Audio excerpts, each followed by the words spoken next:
Hello students, इस lesson में हम करने वाले हैं O to the west wind का अंतिम कैंटो 5। Okay, let's start.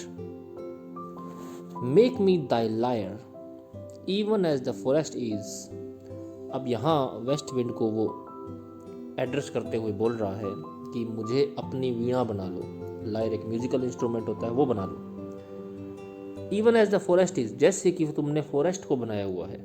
यहाँ एज सिमिली का यूज हुआ है, एज द फॉरेस्ट इज, कि जिस तरह से तुमने फॉरेस्ट को अपनी वीणा बनाया हुआ है, अपना म्यूजिकल इंस्ट्रूमेंट बनाया हुआ है, मुझे भी बना लो। तुम फॉरेस्ट को बजाती हो, उसमें से संगीत पैदा करती हो, तो मुझे भी इसी तरह से ट्रीट करो। कहने का मतलब है कि मुझसे तुम मिल जाओ, मुझे अपनी शक्तियां प्रदान कर दो। भावार्थ इसका ये है लायर बनाने से। What if my leaves are falling like its own. क्या हुआ, वट इफ का मतलब क्या हुआ अगर मेरी पत्तियां फॉल कर रही हैं, झड़ रही हैं, लाइक इट्स ओवन, उसी की तरह है, यानी फॉरेस्ट की तरह। जिस तरह से फॉरेस्ट की पत्तियां झड़ रही हैं, उसी तरह अगर मेरी पत्तियां भी झड़ रही हैं तो क्या हुआ। अब इस लाइन का भावार्थ ये है, मेटाफोरिकल लैंग्वेज है, यहाँ पर एज और लाइक का यूज नहीं किया गया है। माई लीव से यहाँ मतलब है उसकी यूथ, उसकी पावर्स। वो कह रहा है कि अगर क्या हुआ, अगर मेरा यूथ जा रहा है, मेरी जवानी जा रही है, मेरी पावर्स खत्म हो रही है, मैं कमज़ोर हो रहा हूँ, तो क्या हुआ।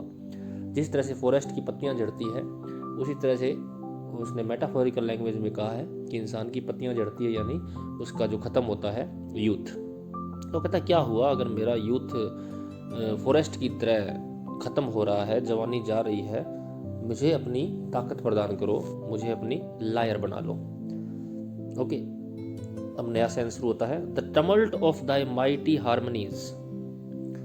टमल्ट होता है शोरगुल। The tumult of thy mighty harmonies, तुम्हारा जो माइटी हारमोनी है, तुम्हारी जो ये ताकतवर म्यूजिकल जो तुम्हारी प्रोड्यूस है, हारमोनी का मतलब होता है एक म्यूजिक, तो उस म्यूजिक को बताया है माइटी, ताकतवर म्यूजिक।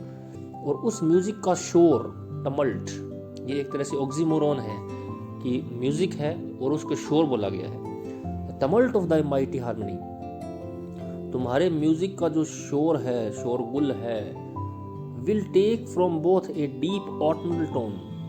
वो जो तुम जो म्यूजिक पैदा करती हो फॉरेस्ट के अंदर से, और मैं कहता हूँ कि मुझ में भी इसे भी पैदा करो, तो वो जो टमल्ट होगा, वो जो शोरगुल होगा, वो एक डीप ऑटमनल टोन लेगा।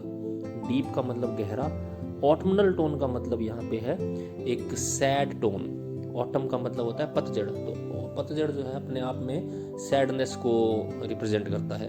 तो एक अजीब सी धुन निकलेगी, एक सैड धुन निकलेगी मेरे से, फॉरेस्ट से और फॉरेस्ट से। ओके, तो तुम्हारी जो माइटी हारमोनीज का जो शोरगुल है, जो तुम ये शोरगुल पैदा करती हो, जब तुम फॉरेस्ट के ऊपर चलती हो तो बड़ा शोर होता है, उसी तरह से अगर तुम हम दोनों को अपना लायर बना लोगी तो एक बड़े ही सैड धुन की उत्पत्ति होगी, एक सैड धुन की क्रिएशन होगी, और डीप और सैड। स्वीट दो इन सैडनेस, वो सैड तो होगा लेकिन वो स्वीट होगा, यानी उस दुख में भी बड़ा स्वीट लगेगा लोगों को। बी दो स्पिरिट फियर्स माई स्पिरिट।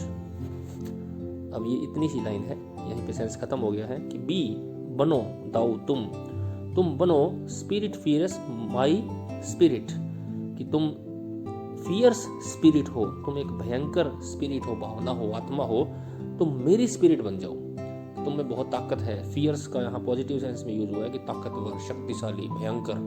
तुम एक स्पिरिट फियर्स हो, मेरी स्पिरिट तुम बन जाओ। यहाँ पे एलिट्रेशन का यूज हुआ है, देखो, spirit fierce my spirit, spirit दोनों तरफ यूज हुआ है। बड़ी ही अच्छी इसका कंस्ट्रक्शन किया है कवि ने।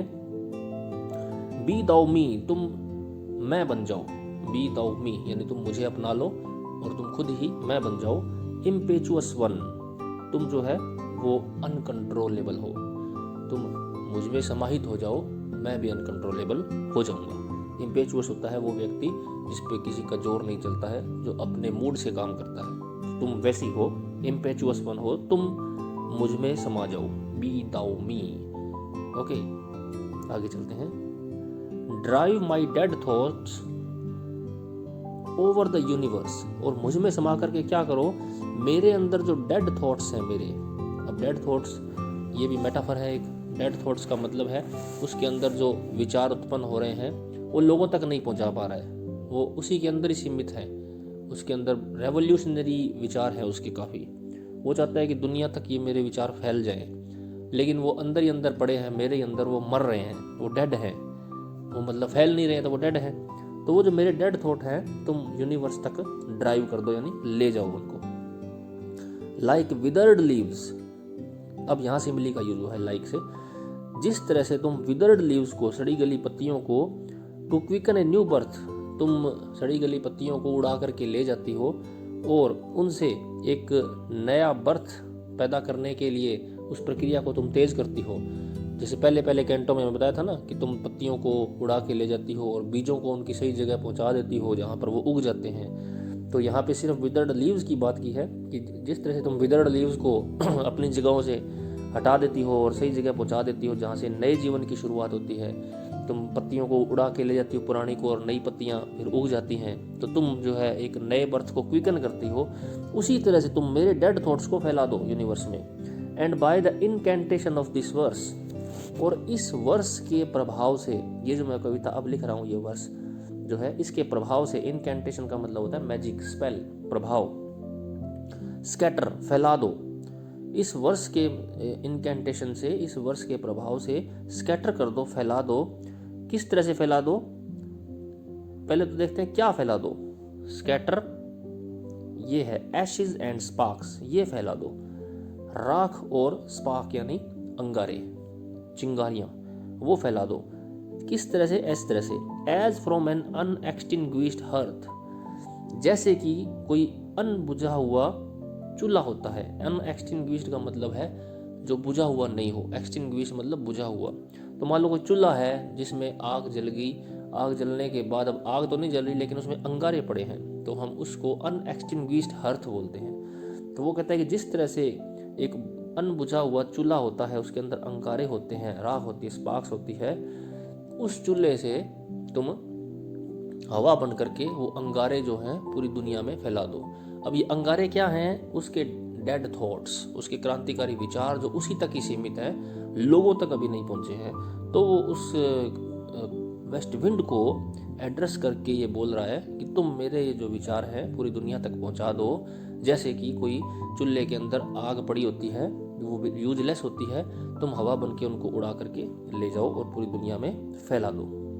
ओके, यहाँ देखो आप एलिट्रेशन आप नोट कर सकते हो, drive my dead thoughts over the universe, ये सिमिली हो गई। Like withered leaves to quicken a new birth, and by the incantation of this verse scatter as from an unextinguished hearth ashes and sparks, यहाँ तक हो गया।